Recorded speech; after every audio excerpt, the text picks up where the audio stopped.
Октября, как всегда, был дома, в кругу семьи, с детьми сидел. И мне позвонили, сказали, что тревога. Я так-то не думал, что будет тревога, что так все серьезно обернется. Также приблизительно было где-то 5 вечера. 5 вечера. И постоянно, когда перед выходом тревога, когда нам тревогу выдают, всегда мы думаем, как бы все спокойно прошло это все, как бы вернуться домой, чтобы все мирно было. Но тем не менее, так не произошло. Мы прибыли на службу, нам объявили то, что на площади собирается столько-то людей. Мы уже все собрались, там уже люди были настроены совсем по-другому. Никто не ожидал этого.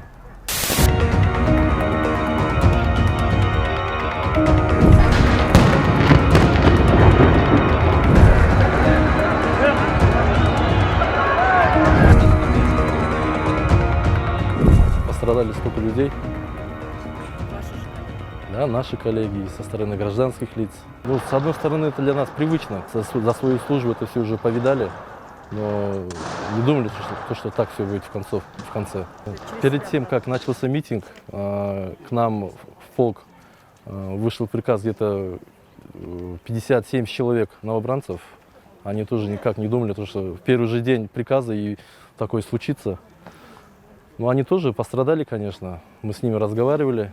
Но у них настрой хороший. Они также хотят дальше служить, также работать во благо народа. Командная работа, конечно, там уже у нас все слажено. То есть по жестами уже объясняем, уже понимают наши сотрудники тоже. И у каждого свои инициалы. Знаем уже, где наша группа находится. И передвигаемся.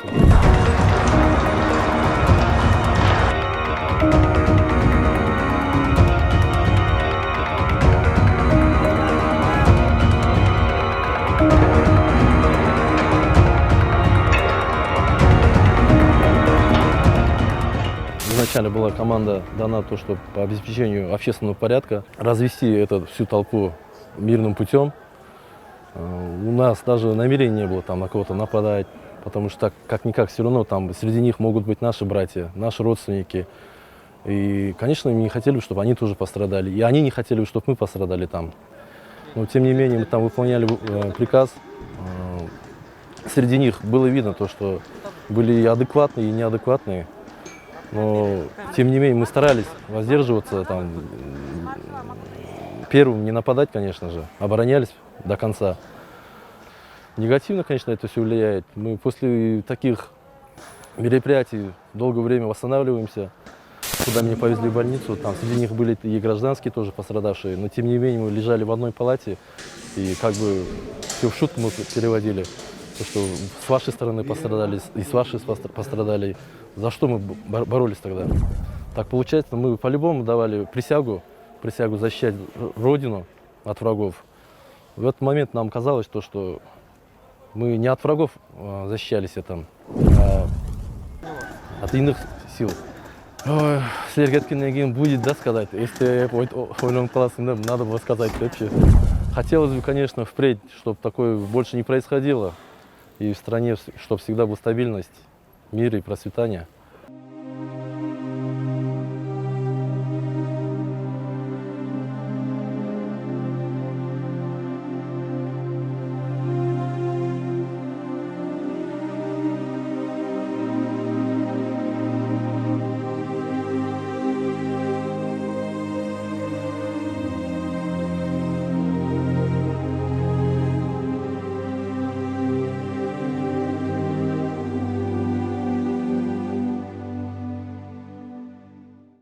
В любом случае, конечно, мы думаем о семье, вот когда все происходит, думаем о детях, думаем о друзьях, думаем о родителях, думаем, как бы вернуться домой, чтобы они не переживали за нас.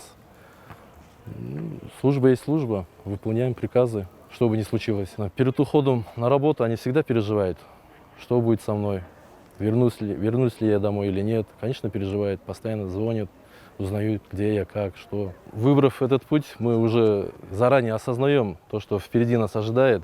Конечно, они тоже хотят, уже говорят нам постоянно, то, чтобы мы поменяли профессию, но тем не менее, все равно за отчизну нужно бороться, служить. А кто кроме нас?